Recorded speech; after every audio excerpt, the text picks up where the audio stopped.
وہ نہا کر کپڑے بدلنے کے بعد کمرے سے باہر آ گئی۔ الماس ڈائننگ روم سے نکل رہی تھی۔ ان کے کندھے پہ موجود پرس اور ہاتھوں میں پکڑے موبائل فون اور سن گلاسز بتا رہے تھے کہ وہ آفس جا رہی ہیں۔ اسے دیکھ کر رک گئی۔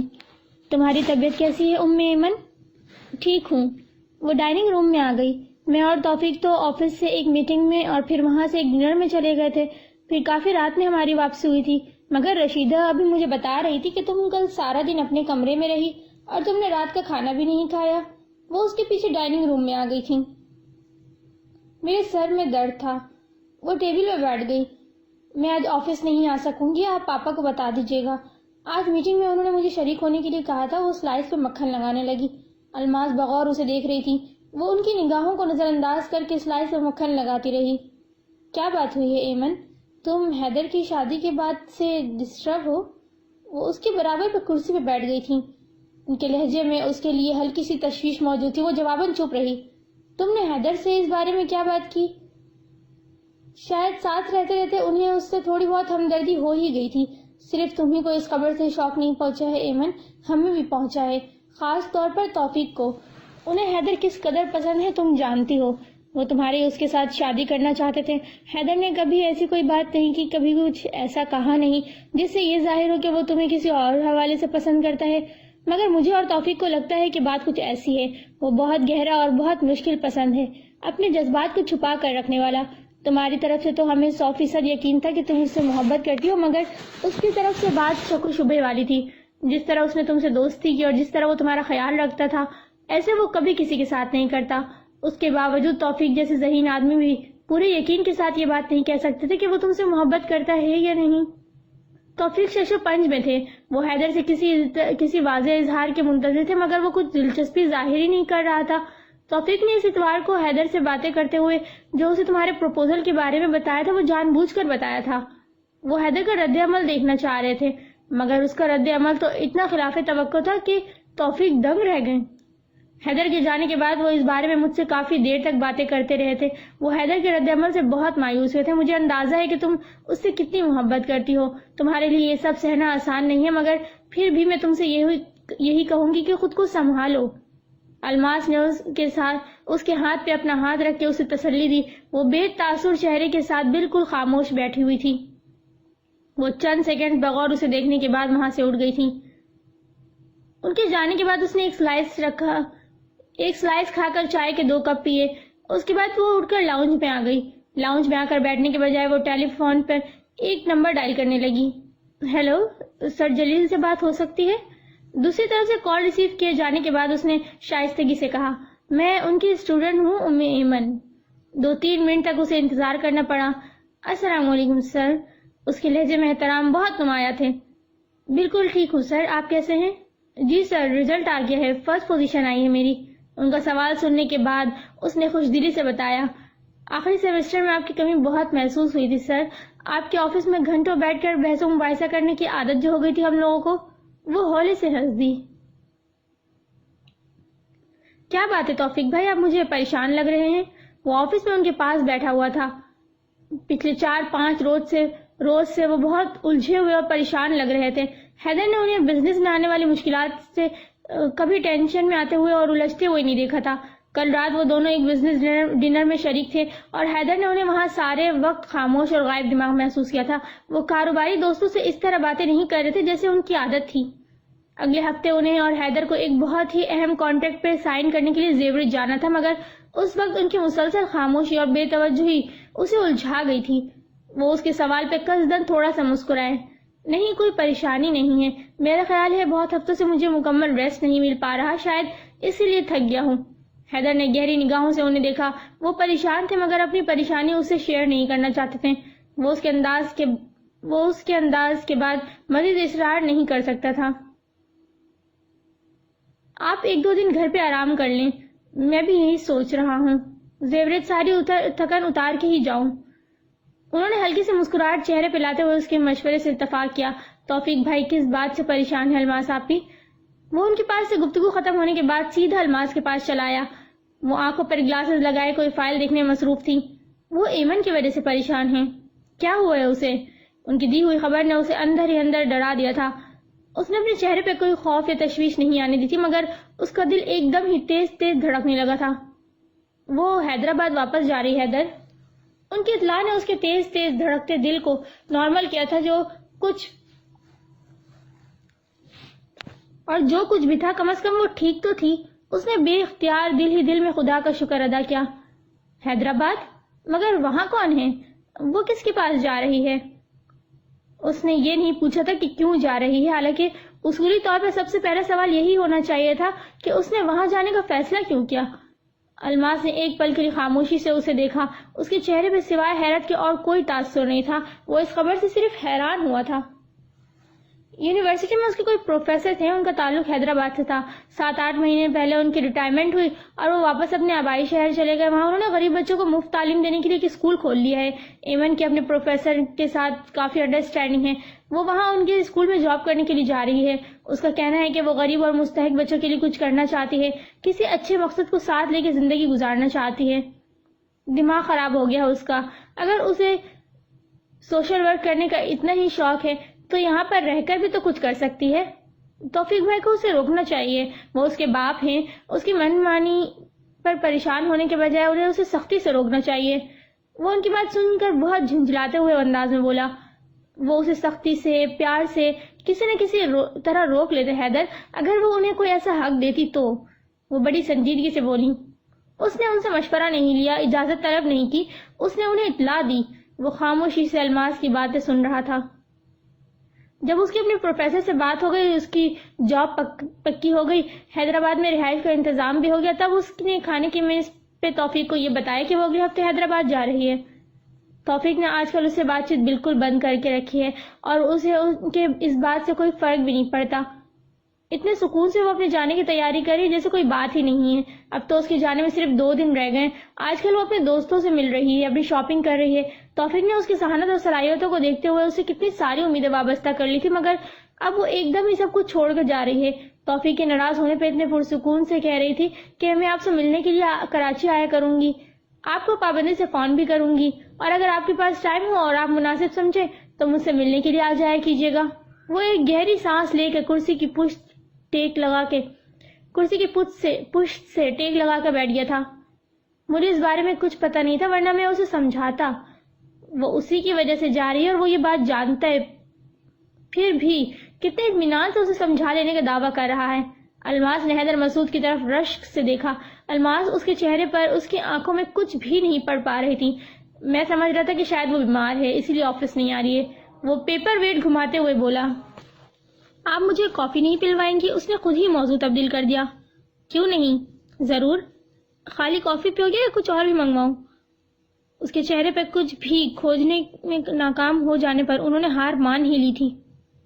نہیں، صرف کافی، مگر ہونی بہت مزیدار چاہیے۔ وہ مسکراتے ہوئے انٹرکام پہ کافی کا کہنے لگی۔ ان کے ساتھ کافی پیتے ہوئے ساحر کی پڑھائی کے بارے میں باتیں کرنے کے بعد وہ وہاں سے اٹھ گیا۔ اپنے کمرے میں آ کر بیٹھنے کے بعد اس کے چہرے پر سے مصنوعی اطمینان اور سکون کا ملمہ اتر گیا۔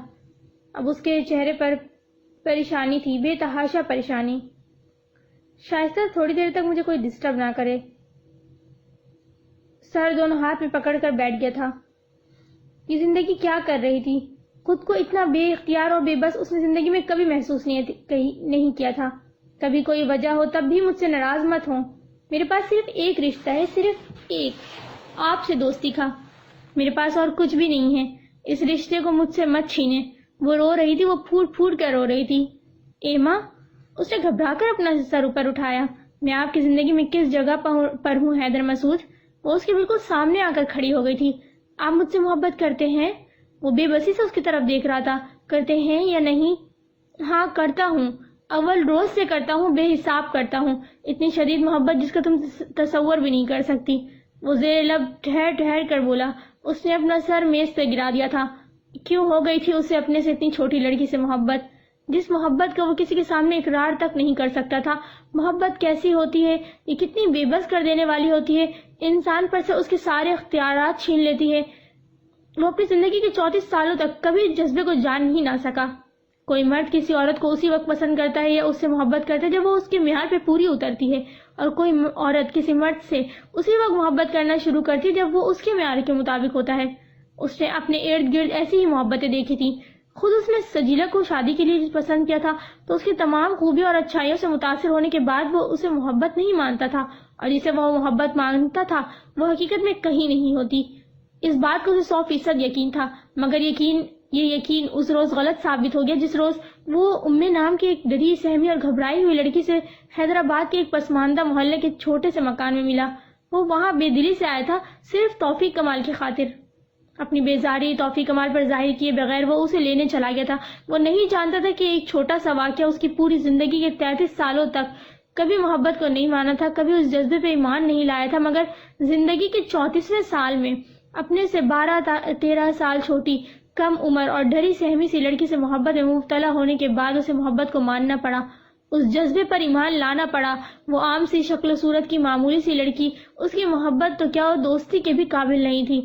وہ گاڑی میں اس کے برابر میں بیٹھی ہوئی تھی، اس نے بہت عام سے کپڑے پہنے ہوئے تھے. وہ چپ کے رو رہی تھی. کیسی خواہش ابری تھی ان لمحوں میں اس کے دل میں، اس کے چہرے پر سے سارے آنسو ہاتھوں سے صاف کر دینے کی خواہش. اپنی کیفیات اس کے لیے بہت حیران کن تھی. ایسا نہیں تھا کہ سجیلہ کی زندگی سے نکل جانے کے بعد اس نے کسی دوسری لڑکی کی طرف کبھی آنکھ اٹھا کر دیکھا ہی نہیں تھا. اس کی دولت اور اس کی مردانہ وجاہت میں ایسی کشش تھی کہ لڑکیاں خود بخود ہی اس کے پیچھے آتی تھیں. وہ ان پیچھے آنے والیوں میں سے چند لڑکیوں کے ساتھ کچھ وقت ہنسی خوشی گزار لیا کرتا تھا جو اس کے معیار میں پوری اترتی تھی. وہ وقت گزاری کے لیے بھی کسی عام سی لڑکی کا انتخاب نہیں کرتا تھا. اس لڑکی میں تو ایسا کچھ بھی نہیں تھا جو اسے چونکاتا، جو اسے متوجہ کرتا، جو اس لڑکی کو غیر معمولی اہمیت دینے میں مجبور کرتا. پھر بھی وہ اسے چونکا رہی تھی، وہ اسے اپنی طرف متوجہ کر رہی تھی. اس رات کو وہ اسی کی وجہ سے مضطرب تھا. وہ اپنے کمرے میں کیا کر رہی ہوگی؟ وہ ٹیرس پہ کھڑا تھا. اسے دروازے سے باہر نکلتے اور سوئمنگ پول کے پاس بیٹھتے دیکھ کر وہ چونک گیا تھا. اور اس نے اس کے ساتھ کتنی عجیب اور کتنی مختلف بات کی تھی اپنی ممی کے بارے میں. وہ ممی کے بارے میں اپنی قریبی دوستوں سے تو کیا، بی بی اور ماریہ تک کے ساتھ کوئی بات نہیں کرتا تھا، مگر اس نے اس انجان لڑکی سے ممی کے بارے میں بات کی تھی، اس لیے کہ وہ جانتا تھا کہ اس وقت وہ اپنی ماں کو ہی یاد کر کے اتنی اداس ہے. وہ رونا چاہتی ہے. وہ چاہتا تھا کہ وہ اس پہ اعتبار کر کے اس کے سامنے رو لے. تنہا بیٹھ کر رونے سے کسی کے پاس بیٹھ کر رو لینا شاید اس کے غم کو کچھ کم کر دے. اس کی سوچ بالکل صحیح ثابت ہوئی. اس نے ممی کے بارے میں اس سے بات کی تو وہ اس سے ڈرنا اور خوفزدہ ہونا چھوڑ کر پھوٹ پھوٹ کر روتے ہوئے پہلے ممی کے بارے میں اور پھر اپنی امی کے بارے میں باتیں کرنے لگی. وہ جتنی کم عمر تھی اتنی ہی سادہ اور معصوم بھی تھی. اس سادہ اور معصوم سی لڑکی کے لیے اس کا دل دکھ سے بھر گیا تھا. اسے توفیق کمال پر بے انتہا غصہ آیا تھا. کیا اپنی بیٹی کو غم کی اس مشکل گھڑی میں تنہا چھوڑ کر انہیں امریکہ چلے جانا زیب دیتا تھا؟ وہ توفیق کمال کو بہت پسند کرتا تھا. ان کی ذہانت، کاروباری سوجھ بوجھ ان سب سے متاثر تھا، مگر اس وقت اس لڑکی کے پاس بیٹھ کر اس نے توفیق کمال کو دنیا کا سب سے ظالم اور سفاک انسان سمجھا تھا. کیا یہ معصوم لڑکی اس سلوک کی حقدار تھی؟ کیا باپ کو بیٹی کے پاس خود نہیں جانا چاہیے تھا؟ کیا اسے بیٹی کی خاطر اپنا امریکہ جانا ملتوی نہیں کر دینا چاہیے تھا؟ وہ دیکھ رہا تھا کہ اسے ماں کے مرنے کے ساتھ ساتھ باپ کے ظالمانہ رویے پر بھی دکھ ہے. وہ لڑکی اسے کتنی مظلوم، کتنی تنہا اور کتنی اداس لگ رہی تھی. وہ اس کے دل سے اس دکھ کو دور کرنا چاہتا تھا. اس کا باپ اسے لینے کے لیے خود کیوں نہیں گیا؟ اس نے اس کی خاطر اپنا جانے ملتوی کیوں نہیں کیا؟ اسے اس کمرے تک پہنچا کر جب وہ اپنے کمرے میں جا کر لیٹا تو خود اپنے آپ پر حیران تھا. وہ ایسا نہیں تھا. وہ اتنا خوش اخلاق اور مہربان ہرگز نہیں تھا. وہ ہر ایرے غیرے کو منہ نہیں لگاتا تھا، لیکن اس لڑکی کے لیے وہ اپنے مزاج کے خلاف گیا تھا. اس نے اس کے ساتھ اتنی ساری باتیں کی تھی، اسے چائے بنا کر پلائی تھی، اس کے دل کے غم کے احساس کو کم کرنے کی کوشش کی تھی. پھر جتنے دن وہ اس کے گھر پہ رہی اس کے ساتھ اس کا یہی رویہ رہا تھا. اسے پتا تھا کہ بی بی ام ایمن کے ساتھ اس کے غیر معمولی اور دوستانہ انداز کو دیکھ کر اس لیے حیران نہیں ہوئی تھی کیونکہ وہ توفیق کمال کی بیٹی ہے اور اسی وجہ سے اس کے ساتھ اتنی اچھی طرح پیش آ رہا ہے. مگر وہ خود جانتا تھا کہ یہ بات نہیں ہے. وہ توفیق کمال کی بیٹی ہوتی ہے، جس کسی کی بھی ہوتی، اگر اس کا دل یوں اس کی طرف نہ کھنچتا وہ کبھی اس کی یوں پرواہ نہ کرتا. وہ بہت ذہین تھی. اگر اسے صحیح ماحول اور صحیح لوگ ملتے تو شاید وہ ایسی نہ ہوتی. وہ اس سے بات کرتے ہوئے سارا وقت اس کی خوبیاں تلاشتا تھا. جب اس کی کوئی بات اسے مسکرانے میں مجبور کرتی تو اس کی مسکراہٹ دیکھ کر بے اختیار اس کا دل چاہتا تھا کہ وہ اس کے چہرے پر سے اس مسکراہٹ کو کبھی مٹنے نہ دے. وہ باپ سے ملنے سے پہلے کتنی گھبرائی ہوئی تھی، وہ کتنی خوفزدہ تھی. وہ اس کا خوف دیکھ رہا تھا مگر وہ اسے دور کرنے کے لیے کچھ بھی نہیں کر سکتا تھا. اور وہ توفیق کمال بیٹی سے کتنے سرد و سپاٹ انداز میں ملے تھے. وہ صوفے پر کس طرح سر جھکا کر بیٹھ گئی تھی. باپ کی بیگانگی اور لا تعلقی نے اسے کتنا صدمہ پہنچایا تھا وہ سمجھ سکتا تھا. وہ دوسروں کے ساتھ ایسا سلوک کر لیا کرتا تھا مگر انہیں اپنی بیٹی کے ساتھ تو ایسا نہیں کرنا چاہیے تھا. اسے تو نہیں معلوم کہ یہ سرد اور غیر جذباتی انداز ان کی شخصیت کا حصہ ہے. وہ توفیق کمال کو کیسے مجبور کرتا کہ وہ اپنی بیٹی سے محبت کریں، اس کا خیال رکھیں، اس کے ساتھ وہ رویہ اختیار نہ کریں جو وہ اکثر افراد کے ساتھ کرتے ہیں. وہ چپ چاپ بڑے دکھ کے ساتھ اسے اپنے باپ کے ساتھ جاتا دیکھتا رہا. اگلے 2 دن وہ اس کے لیے سوچ سوچ کر مضطرب اور پریشان ہونے سے خود کو روک نہیں پا رہا تھا. کتنی بار اس کا دل چاہا کہ وہ اسے فون کر کے اس کی خیریت معلوم کر لے، اس سے باتیں کرے، اور تب اس پر اس حقیقت کا ادراک ہوا کہ وہ اپنے سے بہت سال چھوٹی لڑکی سے محبت کر بیٹھا ہے. وہ اس سے ملاقات کے اولین لمحوں سے محبت کر رہا تھا. چاہے یہ بات کتنی بھی ناقابل قبول اور ناقابل یقین ہو مگر سچ یہی تھا. وہ اس سچ کو جھٹلا نہیں سکتا تھا. جس محبت کے بارے میں اسے یقین تھا کہ حقیقت میں اس کا کوئی وجود نہیں، وہ اس کے وجود میں رہنے سے آگاہ ہو گیا تھا. وہ اس کے خیال سے پیچھا چھڑانے کے لیے اس رات اپنی ایک دوست کے ساتھ ڈنر کرنے چلا گیا. پہلے شادی کا ناکام تجربہ اسے دوسری شادی کا فیصلہ کرنے سے روکتا تھا، مگر شادی نہ کرنے کا مطلب یہ نہیں تھا کہ وہ بالکل تنہا، سرد اور بے رنگ زندگی گزار رہا تھا. اس 5 اسٹار ہوٹل کے سویٹ میں وہ اس لڑکی کے ساتھ بالکل تنہا تھا. وہ بہت بڑے انڈسٹریلسٹ کی حسین بیٹی جس کا منگیتر امریکہ میں رہتا تھا. وہ اپنی شادی سے پہلے کا وقت اس طرح زندگی کو انجوائے کرتے ہوئے گزارنا چاہتی تھی.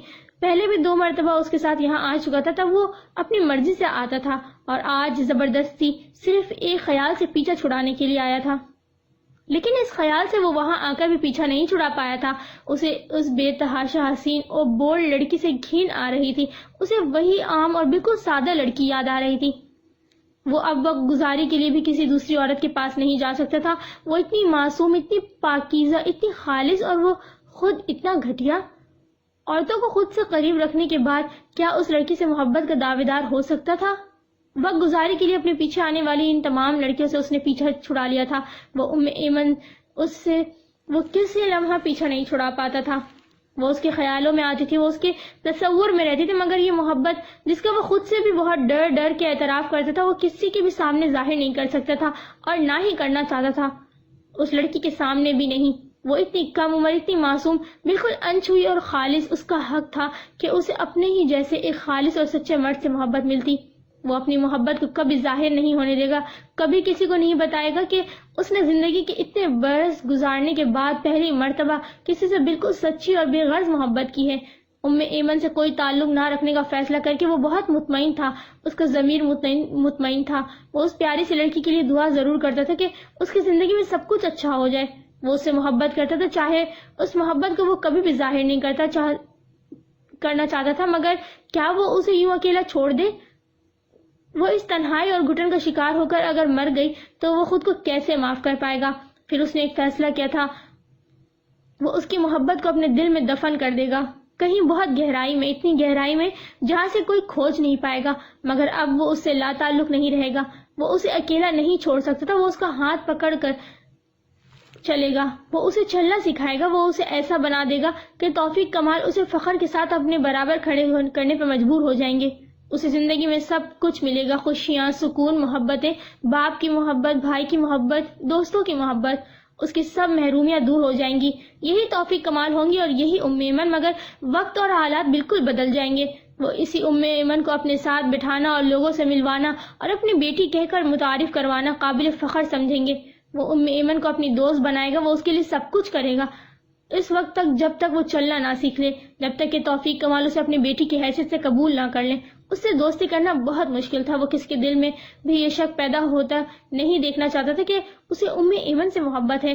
اس نے توفیق کمال کو جب یہ بتایا کہ وہ ایمن کو یونیورسٹی میں ایڈمیشن کے لیے فارم دے کر آیا ہے تو انہوں نے اسے تعجب سے دیکھا. ایمن اتنے دنوں تک ہمارے گھر رہی تو میری اس کے ساتھ کافی دوستی ہو گئی تھی. آپ کو میری اس کی دوستی پر کوئی اعتراض تو نہیں؟ انہوں نے جواب میں مسکراتے ہوئے یہ کہا تھا کہ انہیں اس دوستی پہ کوئی اعتراض نہیں، مگر ان کی آنکھیں بڑی تعجب سے اس سے یہ بات کہہ رہی تھی کہ اس دوستی ہوئی کس وجہ سے. ان کی بیٹی کسی بھی لحاظ سے حیدر مسعود کی دوستی کے معیار پہ پوری نہیں اترتی تھی. اس نے توفیق کمال کی حیرت کو اس طرح نظر انداز کیا جیسے وہ اس نظر کو دیکھا ہی نہ ہو. وہ اسے فون کرتا، اس سے ملتا، مگر سب توفیق کمال کے علم میں رکھتے ہوئے. وہ آفس میں انتہائی اہم باتوں کے دوران توفیق کمال کے ساتھ ایمن کے بارے میں باتیں شروع کر دیتا. اس نے اپنا اسائنمنٹ کتنا اچھا بنایا، وہ کتنی محنت سے پڑھ رہی ہے، وہ ذہانت کے لحاظ سے بالکل اپنے باپ جیسی ہے. ان کی آنکھوں میں کبھی کبھار یہ تاثر بھی نظر آتا کہ اسے ان کی بیٹی کی اتنی فکر کیوں رہتی ہے، لیکن پھر آہستہ آہستہ یہ حیرت اور یہ ناگواری ختم ہونے لگی. توفیق کمال سمیت تمام قریبی افراد نے اس کی ایمن کے ساتھ دوستی کو قبول کر لیا تھا. ایمن کی عزت اسے اپنی عزت سے بھی زیادہ پیاری تھی. وہ ایمن سے اس کے لیے ایما ہو گئی تھی اور اس نام سے بھی وہ اسے سب کے سامنے بے جھجک پکارتا تھا. کیا محبت انسان کو اتنا بدل دیتی ہے، اسے اتنا اچھا بنا دیتی ہے. وہ خود پر حیران ہوتا تھا. وہ اس کے لیے کتنا بدل گیا تھا. وہ اس کے ساتھ اتنا اچھا تھا کہ اپنی اچھائیوں پہ خود تعجب کرتا تھا. اپنی محبت کے اول روز سے وہ اس کے انجام سے واقف تھا، پھر بھی بالکل بے غرض ہو کر، بغیر کسی صلے کی خواہش کے، یہاں تک کہ بدلے میں اس کی محبت ہی حاصل کرنے کی خواہش کیے بغیر وہ اس کے لیے سب کچھ کر رہا تھا. اس نے سائر کے دل میں ایمن کی محبت جگائی تھی. اس کم عمر اور مخلص لڑکی کو یہ بات سمجھائی تھی کہ اپنی بہن سے محبت کرو، اس لیے کہ اس کے پاس رشتوں اور محبتوں کی شدید کمی ہے. اسے ویسی محبت اور ویسی اپنائیت دو جیسے ایک پیار کرنے والا بھائی اپنی بہن کو دیتا ہے. اگر اس تمام تر احتیاط کے باوجود وہ اسے خود سے محبت کرنے سے روک نہیں پایا تھا. وہ اس کے قریب سب کچھ سوچ سمجھ کر آیا تھا. اس نے توفیق کمال، الماس، بی بی اور ماریا کے ایک کے رد عمل اور ان کے رد عمل کے جواب میں اپنے رد عمل پر غور کرنے کے بعد اس کی طرف پیش قدمی کی تھی. اس نے سب کے رد عمل کے بارے میں سوچ لیا تھا اور یہ سوچنا بھول گیا تھا کہ جب وہ اس کے ساتھ اتنا اچھا اور اتنا غیر معمولی سلوک کرے گا تو کیا وہ اسے محبت کرنے لگے گی. وہ ڈر گیا تھا. وہ بہت بری طرح پریشان ہو گیا تھا. وہ اس کے دل سے اپنی محبت کیسے نکالے، اسے کیسے کہے کہ تمہیں مجھ سے بہتر شخص ملے گا جو صرف تمہارے لیے ہوگا، جو صرف تمہارا ہوگا. اس کی زندگی میں تم سے پہلے کبھی کوئی لڑکی نہیں آئی ہوگی جتنی تم خالص ہو، ایسا ہی وہ بھی ہوگا. وہ کم عمر اور نادان تھی. ابھی اس نے دنیا کہاں دیکھی تھی. اس کی زندگی میں آنے والا وہ پہلا مرد تھا اور چونکہ وہ اس کے ساتھ اتنا اچھا تھا، اس کا اتنا خیال رکھتا تھا، اس لیے جواب میں وہ بھی اس سے محبت کرنے لگی تھی. اس نے یہ سوچا تھا کہ آہستہ آہستہ وہ میچور ہونا شروع ہوگی، وہ اپنے ارد گرد دیکھنے کے قابل ہوگی تو اسے پتہ چلے گا کہ دنیا میں حیدر مسعود کے علاوہ بھی بہت کچھ ہے. وہ یہ بھی جان لے گی کہ اس میں اتنی خوبیاں ہیں کہ اسے حیدر مسعود سے کہیں بہتر اپنی ہی جیسی عمر کا کوئی شاندار انسان مل سکتا ہے. سب کچھ اس کے خواہشات کے عین مطابق ہو رہا تھا. وہ ہر گزرتے دن کے ساتھ پہلے سے بھی زیادہ پر اعتماد ہوتی جا رہی تھی. اسے اپنی صلاحیتوں پر یقین آ گیا تھا. توفیق کمال اسے اہمیت دینے پہ مجبور ہو گئے تھے. سب کچھ کتنی اچھی طرح ہو رہا تھا اور اسی طرح ہوتا رہتا اگر سجیلا اس روز آفس نہ آئی ہوتی. وہ اس سے اپنی مرضی سے الگ ہوئی تھی مگر اب بلا وجہ اس کے پیچھے آ کر اس کا وقت برباد کرنے کی کوشش کر رہی تھی. اسے سجیلا بابر سے اب محبت تھی نہ ہی نفرت. وہ اس کا گزرا کل تھی اور وہ ماضی میں زندہ رہنے والے لوگوں میں سے نہیں تھا. وہ آفس میں آئی اور اس کے اتنے عرصے کی ساری محنت برباد کر گئی. کتنے اطمینان سے اس نے وہ ساری بات کہہ دی جو وہ ایمن سے کہنے کا کبھی تصور تک نہیں کر سکتا تھا. اس نے اپنے اور ایمن کے تعلق میں کبھی محبت کے لفظ کو داخل نہیں ہونے دیا تھا مگر اس روز سجیلا اس لفظ کو ان کے درمیان لے آئی تھی. وہ اب کچھ بھی نہیں کر سکتا تھا.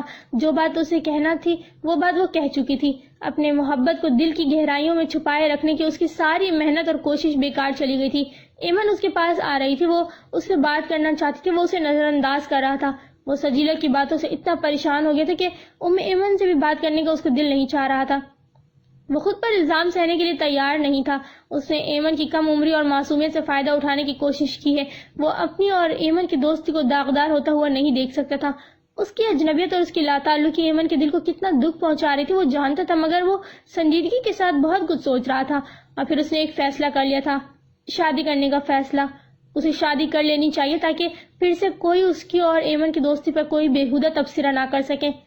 اس نے شادی کے لیے فاطمہ مصطفیٰ کا انتخاب کیا. وہ اس کی واقعی بہت اچھی دوست تھی. وہ ذہین تھی، باصلاحیت تھی. حیدر خود سے اسے اپنی کمپنی میں لایا تھا. اس کی سجیلا سے علیحدگی ہو گئی تب ایک بار فاطمہ نے اسے شادی کی خواہش ظاہر کی تھی اور تب بھی اس نے منع کر دیا تھا. اب جو اس نے شادی کے بارے میں سوچا تو فاطمہ اسے اپنے جاننے والی تمام لڑکیوں میں سب سے بہتر لگی. وہ اچھی بیوی بن سکتی تھی. وہ اس فیصلے کے بعد ایمن کی زندگی سے نکلنا چاہتا تھا کیونکہ اب وہ اپنی زندگی جی رہی تھی. وہ اس کے ساتھ اپنے تعلق کو پہلے کے مقابلے میں محدود کر دینا چاہتا تھا تاکہ اس کی شادی کے بعد اپنے شوہر کے ساتھ ایڈجسٹ ہونے میں مشکل پیش نہ آئے. بی بی اور ماریہ کی رائے وہ پہلے ہی لے چکا تھا. اس کا ارادہ جلد سے جلد شادی کرنے کا تھا. وہ جانتا تھا اس کی شادی کی خبر اسے شوق پہنچائے گی، مگر کوئی بات نہیں، کچھ وقت گزرے گا تو وہ خود ہی حیدر مسعود کے ساتھ اپنی جذباتی وابستگی کو حماقت قرار دینے لگے گی. اسے شوق پہنچے گا. اس نے سوچا تھا وہ روئے گی، اس نے یہ بھی سوچا تھا، مگر وہ اس کے پاس آ کر اس فیصلے کی وجہ دریافت کرے گی، یہ اس نے کبھی نہیں سوچا تھا. اسے اس سے یہ امید نہیں تھی کہ وہ اس طرح اس کے پاس آ کر وہ سب کچھ کہے گی. جو جرأت اور جو اعتماد اس نے اس کے انداز میں پیدا کیا تھا، وہ اسی کا اس کے سامنے مظاہرہ کر رہی تھی. وہ اس کی آنکھوں میں آنکھیں ڈال کر بے خوفی سے اس کی طرف دیکھ رہی تھی. وہ بالکل صاف اور واضح الفاظ میں اس سے اپنی محبت کا اقرار کر رہی تھی. اس کے سخت لہجے میں سمجھانے اور ڈانٹنے نے اس کے چہرے پر سے جیسے سارا خون ہی نچوڑ لیا تھا. وہ اسے پیار سے پاس بٹھا کر سمجھانا چاہتا تھا، مگر وہ کچھ سمجھنے کو تیار نہیں تھی. وہ اس سے جواب مانگ رہی تھی، اس بات کا کہ وہ اسے شادی کرے گا یا نہیں، اس بات کا کہ وہ اسے محبت کرتا ہے یا نہیں، اور جواب اسے صرف ہاں میں چاہیے تھا. وہ ان دو میں سے کوئی ایک لفظ سننے کے علاوہ اور کچھ بھی سننے کے لیے تیار نہیں تھی. سچ وہ بول نہیں سکتا تھا اور اس کا جھوٹ اسے کہیں دکھ سے دوچار کر دے گا، وہ جانتا ہے. پھر بھی وہ اس کو جھوٹ بولنے کے لیے مجبور تھا. پھر ان گزرے 15 دنوں میں وہ آفس نہیں آئی تھی، اور نہ حیدر خود میں اتنی ہمت کر پایا تھا کہ اسے فون کر سکے. اس سے ملنے اور اس کی نگاہوں میں موجود کرب اور غم کو دیکھنے کا تو اس میں حوصلہ ہی نہیں تھا. وہ کیسے دیکھ پائے گا اس کی نگاہوں میں اپنا ہی دیا ہوا غم اور دکھ؟ وہ اسے کبھی بھی کوئی دکھ نہیں دینا چاہتا تھا. وہ اسے ہر تکلیف سے بچانا چاہتا تھا، لیکن وہی اسے دکھ اور تکلیف میں مبتلا کر گیا تھا. یہ بات وہ برداشت نہیں کر پا رہا تھا. بی بی کے ہر روز یاد دلانے کے باوجود بھی وہ فاطمہ کو فون نہیں کر پا رہا تھا. بی بی کہہ رہی تھی کہ ماریہ اور مکرم کے آنے سے پہلے اسے فاطمہ سے بات کر کے شادی کی تاریخ طے کر لینی چاہیے. وہ فاطمہ سے بات کرنے کے لیے خود کو آمادہ نہیں کر پا رہا تھا. اس کا دل دماغ، اس کا پورا وجود اس ایک لڑکی کے لیے پریشان تھا جسے پچھلے 15 دنوں سے نہ اس نے دیکھا تھا اور نہ اس کی آواز سنی تھی. اس نے توفیق کمال کو پریشان تو دیکھا تھا، پتہ نہیں کیوں اسے ایسا لگا کہ وہ ایمن کی وجہ سے پریشان ہے. ایمن اب ان کے لیے بہت اہم تھی. وہ اب پہلی والی ایمن نہیں رہی تھی ان کے لیے، جس کے انہیں کوئی پرواہ نہ ہوا کرتی تھی. ایمن اب ان کے لیے ان کے آنے والا کل تھی. ایمن اور سائر ان کی امیدوں کا مرکز تھے. وہ ان 15 دنوں میں ایمن کے لیے صرف پریشان اور فکر مند ہی رہا تھا، مگر اب جو ہونے جا رہا تھا اس نے پورے کا پورا ہلا کر رکھ دیا تھا. یہ وہ کیا کرنے جا رہی تھی؟ وہ تنہا اتنا بڑا فیصلہ کر گئی تھی. وہ سب کچھ چھوڑ کر جا رہی تھی اس وقت جب زندگی باہیں پھیلائے اسے اپنی طرف بلا رہی تھی. اب وہ تنہا نہیں تھی. اس کے ارد گرد اس کے جاننے والوں کا ہجوم تھا. اس کی فکر کرنے والے بہت سے لوگ اس کے پاس تھے. پھر بھی وہ جان بوجھ کے خود کو تنہا کرنے جا رہی تھی. فرق صرف یہی تھا کہ پہلے جو تنہائی اسے ملی تھی وہ اس کی نصیب میں لکھی ہوئی تھی، اور اب کی بار وہ جان بوجھ کر خود کو تنہا کر رہی تھی. وہ اسے کیسے روکے؟ وہ اسے کیسے سمجھائے کہ ایسا مت کرو، خود پہ یہ ظلم مت کرو؟ وہ اب اس کی کوئی بات نہیں سنے گی. وہ جانتا تھا، پھر بھی وہ اسے یہ بے وقوفی کرتے ہوئے خاموشی سے دیکھ نہیں سکتا تھا. شام کے 6:30 بج رہے تھے جب وہ توفیق کمال کے گھر پہنچا. پورچ میں گاڑی کھڑی کر کے وہ آگے بڑھا تو اسے لان میں توفیق کمال اور الماس کے ساتھ بی بی بیٹھی نظر آئیں. وہ آفس سے سیدھا وہیں چلا آیا تھا. اسے بی بی کی یہاں موجودگی کا علم نہیں تھا. السلام علیکم. وہ ان لوگوں کے پاس آ گیا. توفیق کمال آج آفس میں بہت تھوڑی دیر رک کر وہ گھر واپس آ گئے تھے. ان کے چہرے پہ پھیلی پریشانی اسے بہت واضح نظر آ رہی تھی. تم نے مجھے بتایا نہیں حیدر کہ ایمن نے حیدرآباد میں جاب کر لی ہے اور وہ کل وہاں جا رہی ہے؟ بی بی نے اسے دیکھتے ہی کہا. وہ شاید یوں ہی الماس اور ایمن سے ملنے آج یہاں آ گئی تھی، اور یہاں آ کر ملنے والی اس خبر نے انہیں بری طرح حیران کیا تھا. وہ ان کے سوال کا کیا جواب دیتا؟ وہ خود بہت الجھا ہوا تھا. توفیق بھائی، میں ایمن سے ملنے آیا ہوں، اگر آپ کی اجازت ہو تو میں اس سے مل لوں. اسے یقین تھا کہ وہ اپنے کمرے میں ہوگی اور کسی کے بھی بلانے پر اس سے ملنے کے لیے باہر نہیں آئے گی. وہ اپنے کمرے میں ہے، انہوں نے اس بات میں سر ہلاتے ہوئے کہہ دیا. وہ ان تینوں کو وہیں بیٹھا چھوڑ کر اندر آ گیا تھا. یہ کیا پاگل پن ہے ایما؟ اس نے گردن موڑ کر آنے والے کی طرف دیکھا. وہ غصہ اور جھنجھلاہٹ چہرے پہ لیے اس کے پاس آ رہا تھا. وہ گردن گھما کر الماری سے اپنے ہینگ شدہ کپڑے نکالنے لگی. رشیدہ، یہ دوپٹے سارے طے کر کے ایک جگہ رکھنا، ورنہ مجھے ڈھونڈنے میں مشکل ہوگی. اس نے الماری سے اکٹھے 3-4 ہینگرز نکال لیے تھے. وہ اس کے بالکل قریب آ کر کھڑا ہو گیا تھا. وہ ہینگرز میں سے کپڑے نکال کر بیڈ پہ اچھالنے لگی. وہ اس کی طرف بغور دیکھ رہا تھا. اسے مزید کچھ کہنے سے پہلے وہ رشیدہ کی طرف گھوما. تم جاؤ یہاں سے. وہ فوراً باہر نکلنے لگی تھی کہ ایمن کی غصہ بھری آواز نے اسے روک دیا. کہاں جا رہی ہو؟ یہ کپڑے رکھواؤ میرے ساتھ. وہ بیچاری ہونک نگاہوں سے ان دونوں کی طرف دیکھنے لگی. مالکوں کے جھگڑے میں ملازموں کی موجودگی مناسب نہیں، یہی سوچ کر وہ اگلے لمحے کمرے سے باہر چلی گئی. اس نے رشیدہ کو کمرے سے نکلتے ہوئے دیکھا تو مزید غصے میں آ گئی. غصے میں اس نے کھینچ کر الماری سے کپڑے نکالنے شروع کر دیے. کیوں تم یہ بے وقوفانہ حرکتیں کر رہی ہو؟ تمہیں پتہ ہے ہم سب تمہاری وجہ سے کتنے پریشان ہیں. وہ اس کے بعد دھیان دیے بغیر کپڑے نکالتی رہی. میں تم سے بات کر رہا ہوں ایما. وہ ایک دم سیدھی ہوئی اور اس کی طرف مڑی. ام ایمن نام ہے میرا. ایما کہنے کا حق میں نے صرف ایک شخص کو دیا تھا جس کے بارے میں مجھے یقین تھا کہ وہ مجھ سے محبت کرتا ہے. اس کے لہجے میں بڑی کاٹ تھی. وہ آنکھوں میں غصہ لیے براہ راست اس کی طرف دیکھ رہی تھی. نہ اس کی آنکھوں میں آنسو تھے اور نہ اس کا لہجہ بھیگا ہوا تھا. مجھے پتا ہے تم مجھ سے ناراض ہو لیکن ناراض؟ وہ اس کی بات کاٹ کر استہزائیہ انداز میں ہنسی. ناراضگی کے لیے آپس میں کسی رشتے ہونے کا بہت ضروری ہوتا ہے. حیدر مسعود اور ہمارے بیچ تو کوئی رشتہ ہے ہی نہیں. دیکھو ایما. ام ایمن. وہ غصے سے چیخی. چند سیکنڈ تک اس نے اپنے غصے پہ قابو پانے کی کوشش کی. پھر جب وہ بولی تو اس کا لہجہ بہت ہموار تھا. میں اس بڑے شہر میں روتی ہوئی تنہا آئی تھی اور تنہا ہی جا رہی ہوں، مگر بے فکر رہیں، میں روتی ہوئی واپس نہیں جاؤں گی. میں نے دعا مانگی تھی کہ مجھے زندگی میں دوبارہ کبھی آپ کی شکل نظر نہ آئے، مگر میری دعا قبول نہیں ہوئی. آپ میرے مسیحا، میرے ہمدرد اور غم گسار بنے، پھر میرے سامنے سر پہ موجود ہیں. سمجھ میں نہیں آیا کہ آخر آپ چاہتے کیا ہیں. وہ طنزیہ نگاہوں سے اسے دیکھ رہی تھی. وہ لب بھیچے بالکل خاموش کھڑا تھا. وہ دوبارہ اپنے کپڑوں کی طرف متوجہ ہو گئی. اس بڑے شہر کے طور طریقے میں سیکھ نہیں سکی. آپ کے بہت سکھانے کے باوجود بھی اندر سے وہی رہی، چھوٹے شہر کی رہنے والی، چھوٹی چھوٹی سی بات کو دل سے لگا لینے والی. کوئی اچھی طرح بات کر لے، ذرا اخلاق برت لے تو مجھے لگتا ہے کہ اسے مجھ سے محبت ہو گئی ہے. معمولی باتوں پہ جذباتی ہو جاتی ہوں. میری مڈل کلاس ذہنیت کبھی نہیں بدل سکتی. وہ کپڑے تہہ کرتے ہوئے استہزائیہ ہنسی. آپ کو میرے جانے پہ اتنا غم کیوں ہو رہا ہے یہ بھی جانتی ہوں. میرے چلے جانے سے آپ کا پروجیکٹ جو ادھورا رہ جائے گا. ابھی میں نے MBA کر کے آپ کے کندھے پہ موجودہ ستاروں میں سے ایک اور ستارے کا اضافہ جو نہیں کیا. وہ اس کی طرف دیکھ کر تمسخرانہ انداز میں ہنسی. تم بہت غلط بات کہہ رہی ہو ایما. تمہیں خود احساس نہیں ہے. غصے اور ناراضگی کا یہ مطلب نہیں کہ تم میرے خلوص کی توہین کرو. ایمن کی اس بات نے اسے بہت دکھ دیا تھا. وہ آنکھوں میں کرو لیے اسے دیکھ رہا تھا. خلوص؟ ہمارے درمیان خلوص نام کی کوئی چیز کبھی موجود نہیں تھی. میں آپ کو ایک پروجیکٹ ہوں. حیدر مسعود آپ کا خود کو دیا ہوا ایک اسائنمنٹ. جس تعلق کو خلوص، دوستی اور محبت کا تعلق سمجھتی تھی وہ اصل میں ہے کیا میں کبھی سمجھ ہی نہیں سکی. آپ جو کہتے گئے میں بغیر سوچے سمجھے کرتی گئی، یہ سوچ کر کہ یہ شخص مجھ سے خلوص کی آخری حدوں تک مخلص ہے. یہ کبھی مجھ سے کچھ غلط نہیں کہہ سکتا. مجھے کبھی معلوم ہی نہیں ہوا کہ میں حیدر مسعود کا ایک پروجیکٹ ہوں جس کی تکمیل پر اس کے سر فخر سے اونچا ہو جائے گا. کیا حقیقت ہے ام ایمن کی؟ حیدر مسعود کے اشاروں پہ ناچنے والی ایک کٹ پتلی. کاش تم یہ سمجھ سکتی کہ تمہاری یہ باتیں مجھے کتنا دکھ دے رہی ہیں. پھر شاید تم کبھی مجھ سے یہ سب کچھ نہ کہتی. میں شاید تمہیں کبھی بھی یہ سمجھا نہیں سکوں گا کہ تم میرے لیے کیا ہو. وہ اس کی نفرت اور حقارت سے کی گئی باتوں کے جواب میں آہستگی سے بولا. کوشش کیجیے، شاید میں سمجھ جاؤں. وہ کرف سے ہنس دی. میں اپنے باپ کو برا انسان سمجھتی تھی، ان سے شاکی رہتی تھی، مگر آپ تو ان سے بھی برے انسان ہیں، انتہائی خطرناک. دوستی اور خلوص کا نام لے کر آپ نے مجھے بیوقوف بنایا، میرے جذبات کا مذاق اڑایا. وہ میرے ساتھ برے تھے تو کھلے عام ڈنکے کی چوٹ پہ برے تھے. آپ نے تو اچھائی کی آڑ میں میرے ساتھ وہ برائی کی ہے کہ مجھے خود اپنے آپ سے نفرت ہونے لگی ہے. بعض لوگوں کو شوق ہوتا ہے نا کہ ان کی واہ واہ ہو، ان کی ہر جگہ تعریفیں ہوں، اور ہو رہی ہیں آپ کی تعریفیں.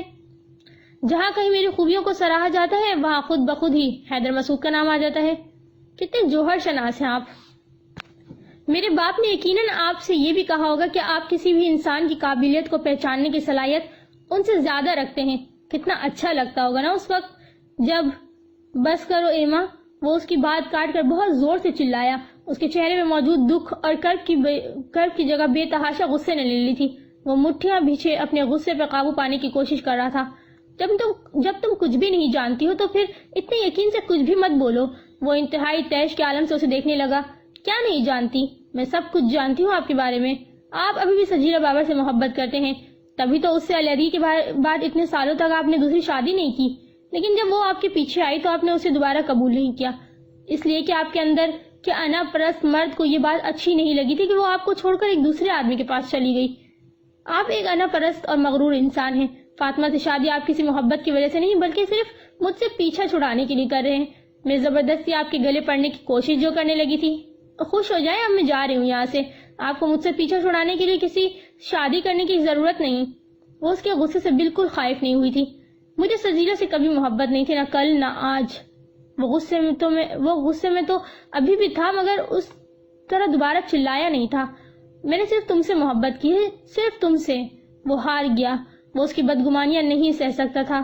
یہ شاید آپ کا مجھ سے ایک اور جھوٹ بولا ہوا ہے, مجھے جانے سے روکنے کے لیے. فوری طور پہ شاید یہی ترکیب آپ کی سمجھ میں آئی ہے کہ مجھ سے محبت کی بات کر لی جائے. وہ اس کی طرف دیکھے بغیر الماری کی طرف گھومنے لگی, مگر اس نے ایک دم ہی اس کے کندھوں سے پکڑ کر اپنے سامنے کر لیا, اپنے بالکل سامنے. تم میری طرف دیکھو, میری آنکھوں میں دیکھ کر بتاؤ, کیا تمہیں ان میں محبت نظر نہیں آتی؟ وہ اس کے کندھوں میں بڑی سختی سے ہاتھوں کو جمائے کھڑا تھا. ہاں, نظر آتی تھی, تبھی تو اس روز آپ کے پاس آ گئی تھی, آپ کے قدموں تلے اپنی انا اور عزت نفس کو کچلوانے کے لیے. اتنی دیر میں پہلی مرتبہ اس کی آنکھیں اور اس کی آواز بھیگی تھی. ان بھیگی ہوئی نگاہوں سے اس کے آنکھوں میں دیکھا تو ان میں اپنا ہی عکس نظر آیا. وہ خاموشی سے اسے دیکھ رہا تھا. اس نے اس کے کندھوں پہ سے ہاتھ نہیں ہٹائے. میرے لفظوں پہ اگر تمہیں یقین نہیں ہے تو میری آنکھوں پہ یقین کر لو. کیا تمہیں ان میں محبت نظر نہیں آ رہی؟ اگر یقین کر لوں تو یہ میرے لیے مزید دکھ کی بات ہوگی. ایک بزدل مرد مجھ سے محبت کرتا ہے جو ایک بند کمرے میں کسی گناہ کی طرح اپنی محبت کا اعتراف کر رہا ہے, جس میں اتنی جرت بھی نہیں کہ وہ لوگوں کے سامنے اپنی محبت کا اقرار کر سکے. میں بزدل مردوں سے نفرت کرتی ہوں حیدر مسعود. اس نے اپنے کندھوں سے اس کے ہاتھ کو ہٹانے چاہے. اس کی کسی کوشش سے پہلے اس نے خود اس کے کندھوں پہ سے ہاتھ ہٹا دیا. اس کا بازو مضبوطی سے تھام لیا. وہ اسے کمرے کے دروازے کی طرف لے جا رہا تھا. آپ مجھے کہاں لے کے جا رہے ہیں؟ وہ اپنا ہاتھ چھڑانے کی کوشش کرتے ہوئے چلائی. وہ اس کی بات کا جواب دیے بغیر اسی طرح گھسیٹتا وہ کمرے سے باہر لے آیا. راستے میں نظر آتے کسی ملازم کی حیرت کی اس نے پرواہ نہیں کی تھی. سیڑھیوں سے اتر کر لاؤنج اور لاؤنج سے پھر لان کی طرف جانے والے دروازے کی طرف وہ تیز تیز قدموں سے بڑھتا گیا. وہ تکلیف سے چلاتے اس کے ساتھ گھسیٹتی ہوئی لان میں آ گئی تھی. وہاں بیٹھے تینوں افراد اپنی گفتگو بھول کر ان دونوں کو حیرت سے دیکھ رہے تھے. وہ توفیق کمال کی کرسی کے بالکل سامنے آ کر کھڑا ہو گیا, اسی طرح اس کا ہاتھ پکڑے ہوئے. میں آپ کی بیٹی سے محبت کرتا ہوں اور اس سے شادی کرنا چاہتا ہوں, وہ پر اعتماد اور بے خوف انداز میں بولا. اس کی اس غیر متوقع بات نے توفیق کمال, الماس اور بی بی کو تو سکتے کی کیفیت میں مبتلا کیا ہی تھا, خود ایمن بھی سکتے کے عالم میں اسے دیکھنے لگی. اس طرح گھسیٹ کر یہاں لانے کا مقصد یہ بات ہوگی, اس کے وہم و گمان میں بھی نہیں تھا. اسے پتہ ہی نہیں تھا کہ اس کا دیا ہوا بزدلی کا تانا اسے اس قدر مشتعل اور جذباتی کر دے گا. ان تینوں میں سے سب سے پہلے توفیق کمال ہی سکتے کی کیفیت سے باہر نکلے تھے. یہ کسی باپ سے اس کی بیٹی کا رشتہ مانگنے کا مہذبانہ طریقہ تو ہرگز نہیں ہے برخوردار. شریف لوگ اس مقصد کے لیے اپنے بزرگوں کو بھیجتے ہیں. ان کے چہرے کی مبہم سی مسکراہٹ بتا رہی تھی کہ انہیں اس کی جرت بہت پسند آئی. بی بی یہاں موجود ہے اور وہی میری بزرگ ہیں. کیوں بی بی, آپ کو کیا اس شادی پہ کوئی اعتراض ہے؟ وہ اس کے ہاتھ چھڑانے کی کوشش پہ اسے گھورتے ہوئے بی بی سے مخاطب ہوا. ہرگز نہیں, ایمن مجھے بہت پسند ہے, میرے لیے تو یہ بات بہت خوشی کی ہے. وہ جواباً مسکراتے ہوئے بولی. اب تو آپ کو اس رشتے کو قبول کرنے میں کوئی اعتراض نہیں ہے؟ اس نے توفیق کمال کی طرف دیکھا. ایمن سر جھکائے ہوئے پریشانی کے عالم میں توفیق کمال کا جواب سن نہیں پائی. شرمندگی اور خجالت سے اس کا برا حال تھا. وہ کسی بھی طرح اپنا ہاتھ چھڑا کر یہاں سے بھاگ جانا چاہتی تھی, مگر اس کی مضبوط گرفت کے آگے اس کی تمام تر کوششیں بیکار ثابت ہو رہی تھی. بی بی, آپ اپنے ہاتھ سے کوئی سی بھی ایک انگوٹھی اتار کے مجھے دے دیں, میں یہ رشتہ ابھی اور اسی وقت پکا کرنا چاہتا ہوں. وہ نظریں گھاس پر جمائے اس کی بات اور الماس اور بی بی کی دبی دبی ہنسی کی آوازیں سن رہی تھی. بی بی نے ہنستے ہوئے اپنے ہاتھ میں موجود سب سے قیمتی انگوٹھی اتار کر اسے دے دی. اس نے فوراً ہی اس کے ہاتھ کو اپنے سامنے کر کے اسے انگوٹھی پہنا دی. بی بی کی انگوٹھی اسے اتنی ڈھیلی کی تھی کہ وہ ہاتھ کو ذرا سا بھی نیچے کرتی تو وہ گر جاتی. اب اس بات میں تانا دینے مت بیٹھ جانا کہ تمہیں بی بی کی انگوٹھی پہنائی تھی. ابھی جا کر تمہارے لیے نئی انگوٹھی خرید لوں گا, تب تک اسے پہنے رہو. وہ اس لہجے میں بولا جیسے وہ آج تک پتہ نہیں اسے کس کس بات کے تانے دیتی آئی تھی. توفیق بھائی, میں چاہتا ہوں کہ شادی جلدی ہو جائے. اگلے مہینے مجھے اٹلی جانا ہے, میں وہاں اپنی بیوی کو ہی ساتھ لے کر جانا چاہتا ہوں. وہ اس کا ہاتھ چھوڑ کر کرسی پہ بیٹھ گیا تھا اور وہ کسی کی بھی طرف دیکھے بغیر دروازے کی طرف بھاگی تھی. وہ اسے بھاگتا دیکھ کر مسکرا دیا. اس کی اس جرت اور بہادری نے ایمن کو بے تحاشا خوشی دی تھی. وہ اسے جانتا تھا, اور صرف ایمن ہی تو خوش نہیں تھی, وہ خود بھی تو اپنے فیصلے میں بے انتہا خوش تھا. بعض فیصلے کتنے آنن فانن اور بالکل اچانک ہو جاتے ہیں. ایسا ہی فیصلہ تو یہ بھی تھا. جس فیصلے کے خلاف دینے کے لیے اس کے پاس ہزاروں دلائل تھے, وہ آنے واحد میں اپنے سارے دلائل اور سارے اعتراضات بھول کر وہی فیصلہ کر بیٹھا تھا. یہ انہونی جب ہو گئی تو کتنی خوبصورت لگ رہی تھی. یہ سب کتنا خوش کن اور حسین تھا. اب اسے اپنی محبت کو چھپانے اور اپنے جذبوں پر پہرے بٹھانے کی کوئی ضرورت نہیں تھی. اپنی محبت پر لگائی گئی خود ساختہ پابندیوں کے ہٹانے کے بعد اب وہ اس سے وہ سب کچھ کہنے کے لیے بے قرار تھا جو اسے کبھی بھی نہیں کہہ پایا تھا.